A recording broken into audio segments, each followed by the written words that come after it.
Yan, kamusta ulit? Mga kuya, kumusta po? Mabuti naman. Opo. Naku kuya, talagang parang Holy Week pa rin eh. Alam niyo po kung bakit? Kasi ito po ang ating special episode of Q&A.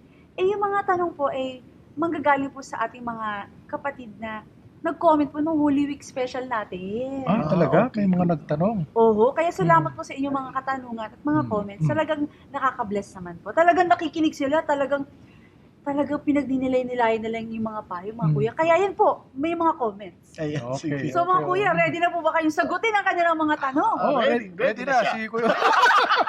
Tutuan sila. Kapatid.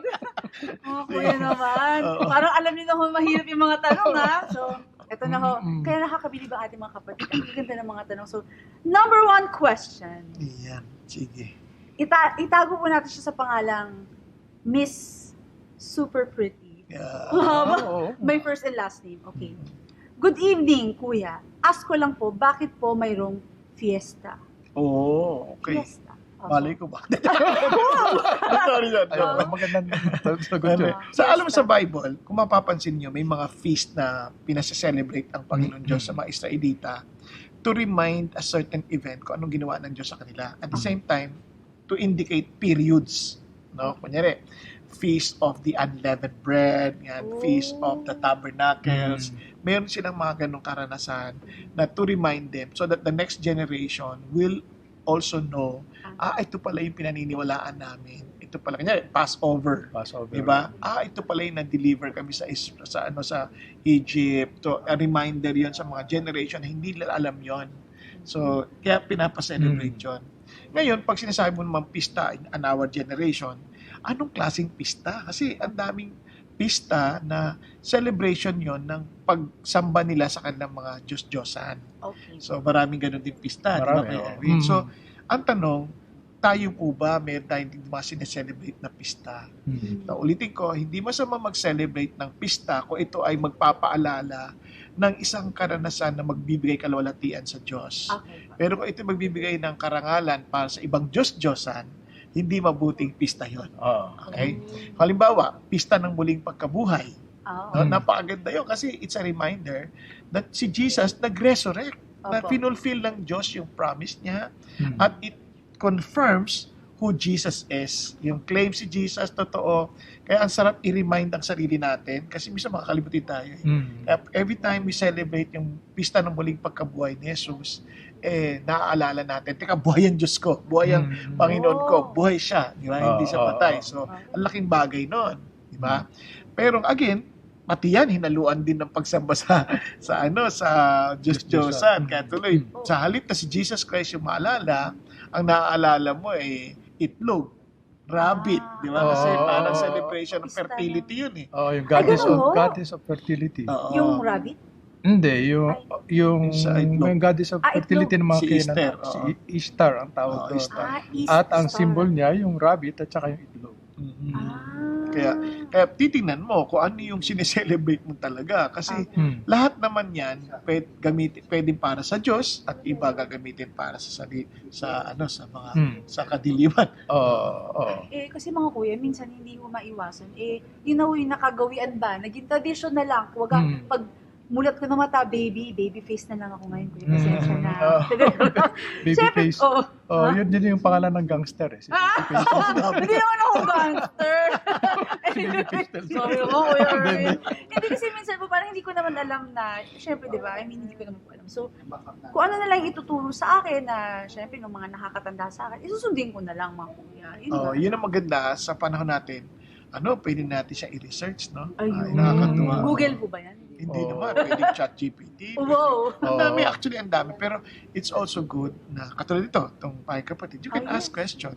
So, pwede naman nating i-discuss. Oo. Pero, obviously, limited lang din yung ating mga discussions, no?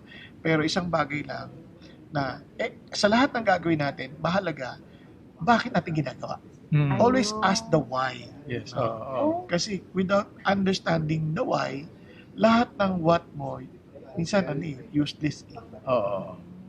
Marami tayong mga tradition dyan, mga piyesta na sineselebrate natin.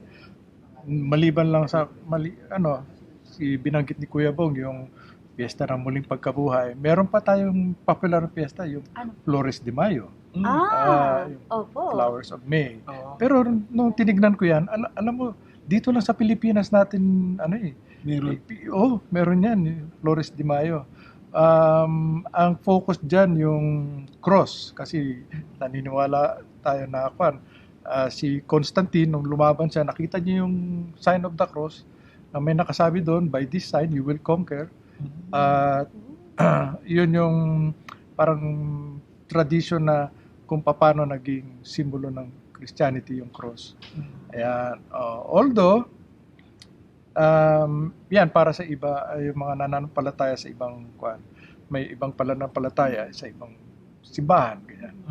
Sa atin, hindi natin sineselebrate yan. Yung mga parada. Kasi, mapapansin natin, yung mga piyesta, may mga parada yan eh. Ang pinipili, tatlong mga basic na babae diyan eh. Yung pinakamaganda sa town na yon, yun ang pinipiling Reyna Elena. Ayun. Oo. So, at bukod sa Reyna Elena, meron pa silang dinadalang mga tribulto. Yan. Kaya hindi natin sineselebrate yan. Isa pang piyesta niyan, yung tinatawag natin Feast of Hearts, Valentine's Day. Ayun, lahat tayo sineselebrate yun, araw ng mga puso. Mga iba, sinasabi wala nang masama dyan, except that, of course, kahit na sa ibang simbahan, tinuturing nila si Saint Valentine's Day. Hindi naman talaga totoo yan, legend or myth. So, iba-iba ang paniwala dyan. But to celebrate it as Feast of Hearts, para sa mga nag-iibigan, sa tingin ko wala naman masama dyan. Naging tradition. So, okay lang. But to invoke yung other characters na hindi naman biblical, medyo ibang istorya na yan. So, yun. Basta ingatan na lang. Alam mo lang yung why, tsaka ingatan mo lang na it's not for self, hindi for the Lord. Yun, oo. For the Lord. Tama yan. Okay lang po ba na mga kuya na para safe? Magtatanong ako sa syempre yung mga elders at church, okay po. Kasi siguro, talagang, si Jesus talaga yung magiging focus. Kahit na, sabihin natin, agree sila, no? Na pwede lang. Kaya lang, tanong mo sarili mo, ba't mo ba ginagawa yan? Kasi, if it will not glorify God, ba't mo pa gagawin? Yun po yung parang sukatan. Kasi, sabi ng Lord, whatever you do, whether you eat or drink, glorify God. So, yun ang pinakamaliit na gawain. Kain lang yun eh. Pero you are still to glorify God. All the more sa mga ganitong pagkakataon. Correct. Yan. Thank you Maganda po. yan. Magandang explanation. Thank you po mga kuya. Kaya, Miss Super Pretty, sana na-bless ka sa mga payo ng ating mga kuya. Ayan po. So mga kuya, ready na po kayo sa second na question. Kasi yung pangatlo, alam po pong pinakahihintay-hintay niyo po yung pangatlong question. Pero doon muna tayo sa pangalawang question. Ready na si Kuya Bong. Doon sa pangalawa. Okay, itago po natin siya sa pangalang Miss Super Ganda naman. Super ganda. Kanina super pretty, ngayon super ganda. Okay. Hello, good evening po. May tanong po ako. Ano po ba talaga ang dapat natin gawin pag Holy Week? Kasi sa ibang pananampalataya po, ay magpasa ng cross, tapos magpenitensya at magluluto ng binignit. Pag Friday sa Visaya. Sa Christian po, ano po ba ang gawain tuwing Holy Week? Maraming salamat. Ganda yan. Parang ingat. Opo. Iba-ibang tradisyon yan. Depende sa Sa region. Region. Mga iba, pag Holy Week, tahimik. Bawal sumigaw. Bawal magpatugtog na malakas. Tumawa. Bawal maligo. Lahat bawal. Hindi ko yata alam yun. Bawal maligo. May Bawal maligo. Kaya pala, iba na amoy ng mga tao during Holy Week. Grabe naman, kuya.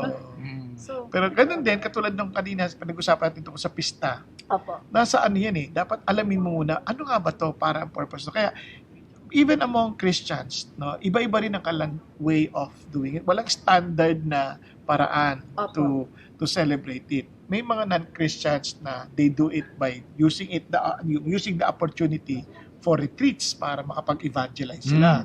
Diba? Yeah. Meron naman ginagawa at moment for their family na Apo. para makita nila ano yung ginawa ni Jesus, what it means for Jesus to be crucified on the cross. Apo. Tapos ano ibig sabihin why he suffered or suffered for our sin. So ano ba lahat ng sense ng ito? Magandang recollection yun eh. So ginagawa yan sa family time. So iba-iba yung ginagawa. So as Christian, ang ginagawa mo talaga is to make use of that opportunity para makilala natin lalo si Jesus. Diba?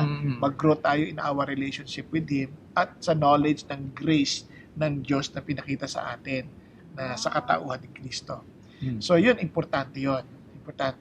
So in terms of celebration, yung nagpapapako, kung yan ay part ng drama para ma-recollect lang yung ginawa ni Jesus, okay yan. Pero kung gagawin mo yan para kabayaran ng iyong kasalanan, masyadong mali yan. Kasi wala nang ibang tanging kabayaran katanggap-tanggap sa Diyos, kundi yung ginawa ni Jesus Christ. Pero nga kuya, masakit po yun yung ginagawa na parang Penitensya. penitensya. Kumbaga parang, sincere naman ang paggawa nun. Kasi sino ba naman ang gagawa nun, kuya?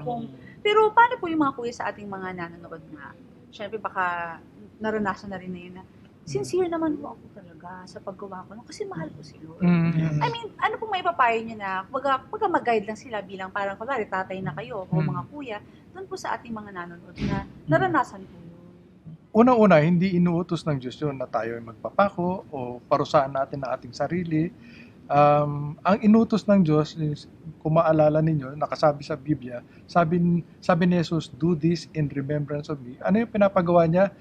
Yung celebrate yung communion o Last Supper o Lord's Supper. Alalahanin niyo ang kanyang pagkamatay.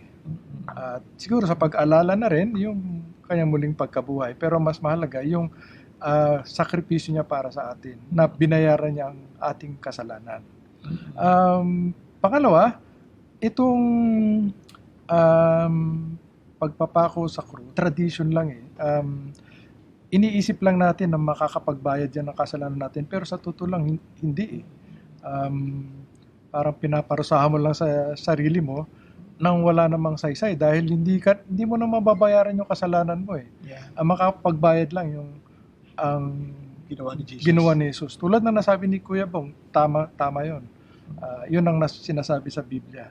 So, yun yung mga yun, yung penitensya ay tradition na lang yun. Na hindi natin sinusunod sa ating simbahan. Tsaka hindi excuse yung sincere. Kasi you can be sincerely wrong. Okay, halimbawa, sincere ka naman sa sagot mo. 2 plus 2 equals 22. Di ba? Sincere ka. Wala ka talagang pagpakapilosopo. Wala. Talagang you're just sincere. But you were wrong. Alam mo, Diba? totoo yung kuya. Kasi nung bata ko, 2 plus 2, lapo-lapo. Sincere naman ako. Pero totoo yun, maraming bagay na sincere ka sa ginagawa, pero mali. Kaya hindi excuse yung sincerity sa katotohanan. So maraming tao gagawin yan, sincere naman sila eh. Opo. Ang problema, hindi naman yun ang hinihingi ng Diyos para sa atin. Pero mga kuya, may tanong po, okay lang po. Kumbaga, let's just speak of where we left off, o yung sincere. Paano po kung yung yung maraming dugo, baka naman makadagdag naman na mabawasan yung kasalanan. Baka naman additional ba, ganun? Parang additional points. Pwede po ba? Wala ka na may dadagdag sa binayad ni Jesus eh. Bayad na eh. Oh. Bayad na. Ang kailangan mo lang, aminin na hindi mo kaya. Tanggapin yung binayad ni Jesus. Diba? Kasi ganito yan. Kunyari ikaw, Kuya Edwin, may utang ka, 100 million sa wala kang kakayanan to pay 100 million. Gusto tayong kapatid, parang lagi tayo may utang mo. $100 million, $100 million, may utang siya. Walang way for him to pay that amount, and that's a big amount of money. Ngayon, eto ka, a close friend of Kuya Erwin, nasabihin mo, Kuya Erwin, ako na lang magbabayad para sa'yo. Uy, thank you. Yan, di ba? Parang wow, thank Example you. lang po. Ngayon, biglang sabi ko, teka muna, pag binayaran mo yan, di utang na loob ko na ngayon ng buhay ko sa'yo. Di ba? Parang, kasi nagkataon na yung 100 million na yun, merong pagtangkang pagpatay sa kanya nung pinagkakautangan niya kasi sindikato pala, di ba? Tapos, maliligtas siya doon, pero parang ano yun, di magiging sunod-sunuran na ako sa'yo. Di kasi, paano ako makakahindi pag nag-request ka ng kahit anong bagay? Di ba? Tapos sabi niya, wag na lang, okay na lang yan, mamamatay na lang ako. Maraming ganun tao na ako na lang bahala, gagawa ang sarili kong paraan. Huwag ka na lang makialam dito. Same thing with God. Si Jesus Christ yung nag-offer ng kabayaran kasi ang utang natin is walang hanggang kamatayan. And the only person who can really pay that debt is someone who has eternal life. Ang problema, hindi yung eternal life, paano mamamatay? Eternal life yun. Kaya nagkatawang tao. Nung nagkatawang tao, nagkaroon ng death. Nung namatay siya, yun ang kabayaran, namatay siya. Tapos sa buhay siya magbuli to tell us, bayad yung utang. Ngayon ang problema ngayon, kunyari si Aaron sabi niya, wag na lang kasi alangan naman maging Panginoon kita at ikaw na masusunod sa buhay ko. Wag na lang. I would rather die than to be your servant or your slave. Diba? So, pwede mong tanggihan yon, pero bayad na yon. Opo. Diba? Yun yung idea dun eh. And maraming tao ganyan. So, pag nagpapako ka on your own, para sasabi mo, hindi sapat yung bayad mo eh. Hindi ako nag-agree sa style mo. Kaya, susunod na lang ako sa gusto ko.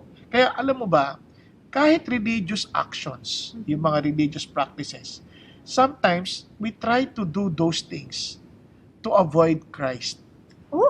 Di ba, parang gusto mo nga siyang... Kasi, ang paraan ng Jesus, sa kanya ka dadaan. Ang paraan ng Diyos, ang terms is, I am the way, the truth, and the life. No one comes to the Father except through Him. Yung iba, tatanggalin si Jesus sa picture, yung style ko.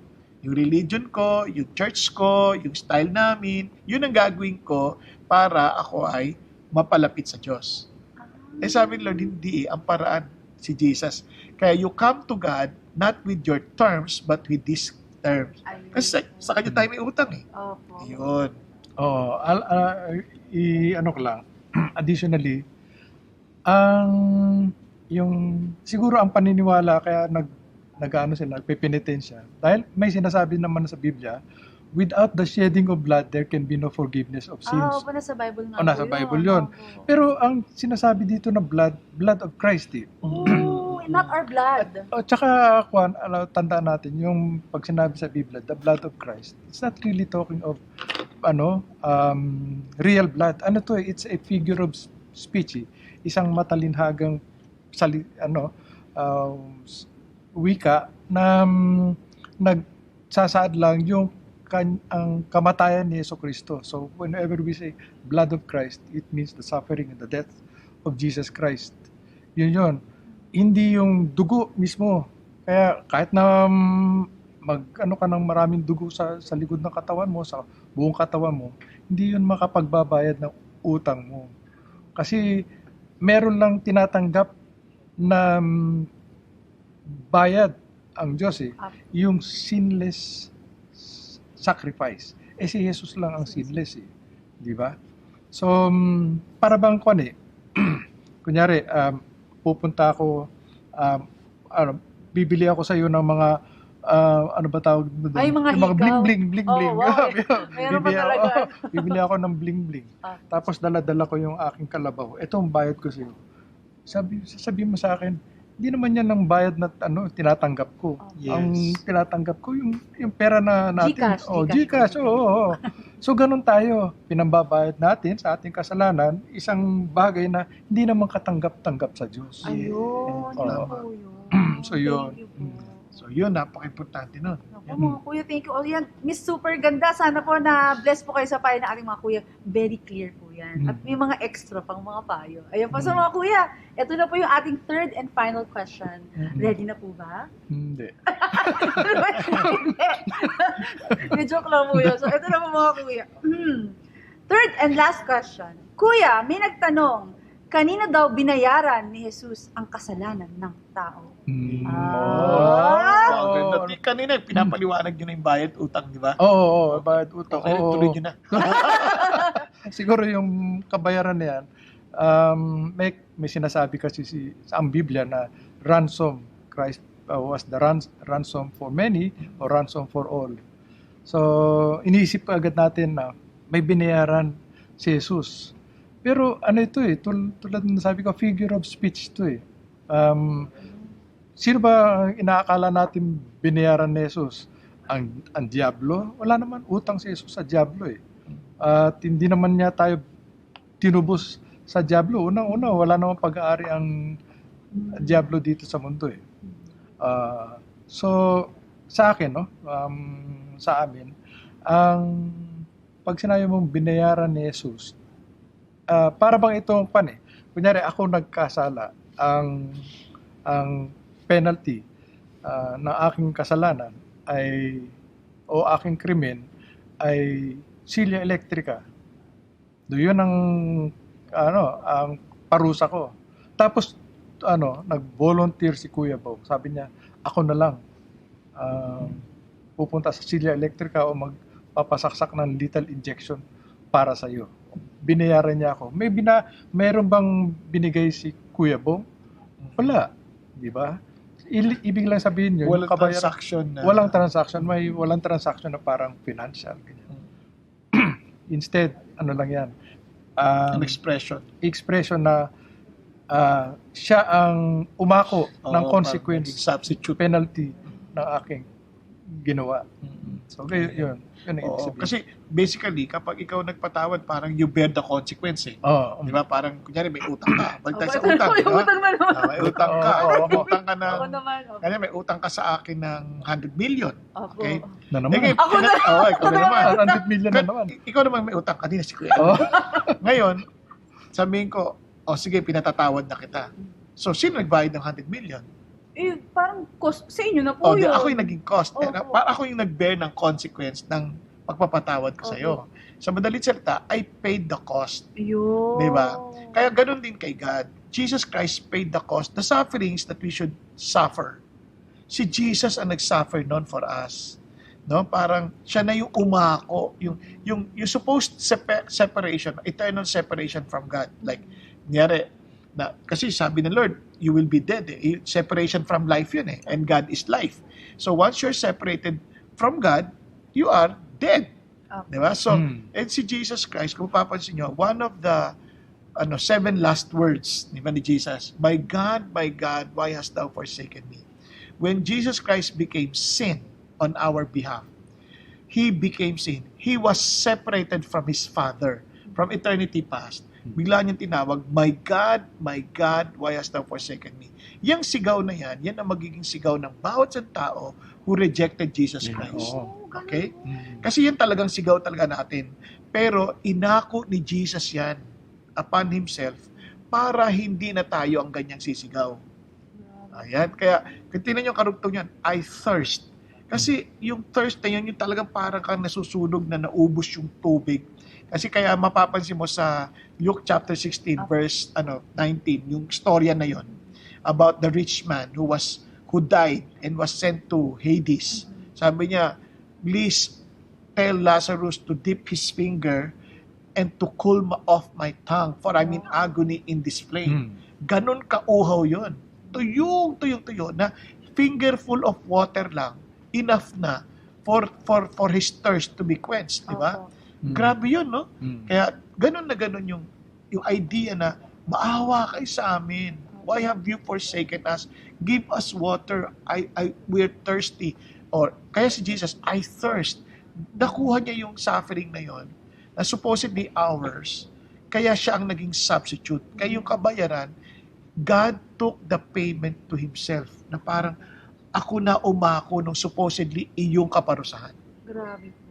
Yun ang idea nun.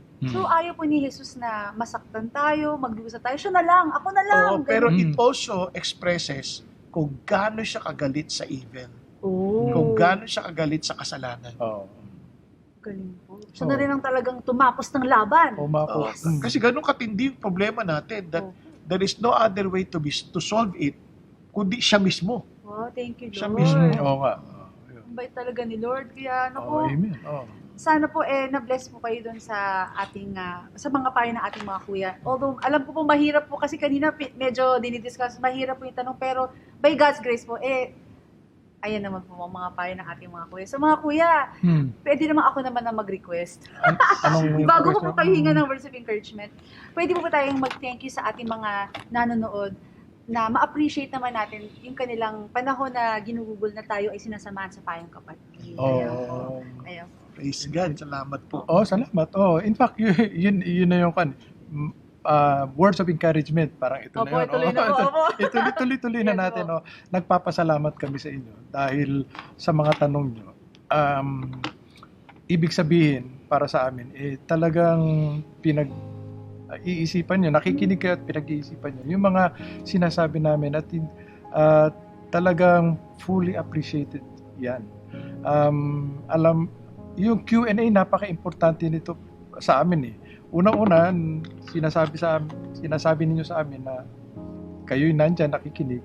Pangalawa, kami rin ay nai-encourage, nahihikayat sa mga tanong niyo kasi lalo namin napag-aaralan ang salita ng Diyos para sa amin at para sa inyo din.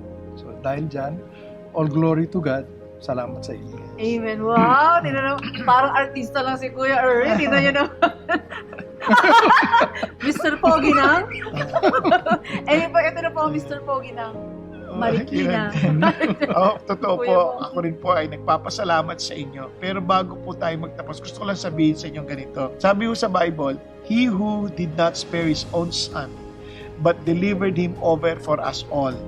Sabi niya, for how will He not also with Him freely give us all things? Di ba? Yung tanong na yun ay napakalaking bagay. Bagamat hindi kahit namin kayo magtanong, itong tanong ng Diyos sa atin ay napaka-importante. Kung hindi niya pinagkait ang kanyang bugtong na anak na Jesus, ano pa ang ipagkakait niya sa iyo na alam niyang makatutulong sa iyo? Kaya nga prior to that, ano sabi niya? If God is for us, who can be against us? Kaya mga kapatid, mahal na mahal tayo ng Diyos. Alam niya ang ating patindi nating problema na hindi natin kayang solvin at sinolve yun ni God. Kaya lang gusto ko sabihin sa iyo, nasa sa iyo na yun kung tatanggapin mo yung kabayaran ginawa ni Jesus o ipagpipilit mong ikaw ang magbayad nito. At ulitin natin tulad sinabi ni kay Erwin, walang ibang katanggap-tanggap na kabayaran kundi ang ginawa ni Jesus Christ sa krus. Dahil ganyan kakamahal ng Diyos. Amen. God bless you. Amen. Yay! Thank you po mga kuya. Kuya Okay, Erwin, ang Kuya galing. Mom, thank you so much sa mga payo ninyo. At mga kapatid, sana na-bless po kayo sa payo ng ating mga kuya. Kaya ito na po mga kapatid, syempre alam ko po inaantay nyo na rin ng syempre ang tagline. Pangungunahan po ng mga kuya natin. O, di ba mga kuya? Tulad na sinasabi ko sa inyo, umulan, Umaraw, Oh, bumagyo. at kung kailangan nyo ng payong, andito po ang payo, Payong Kapatid. kapatid.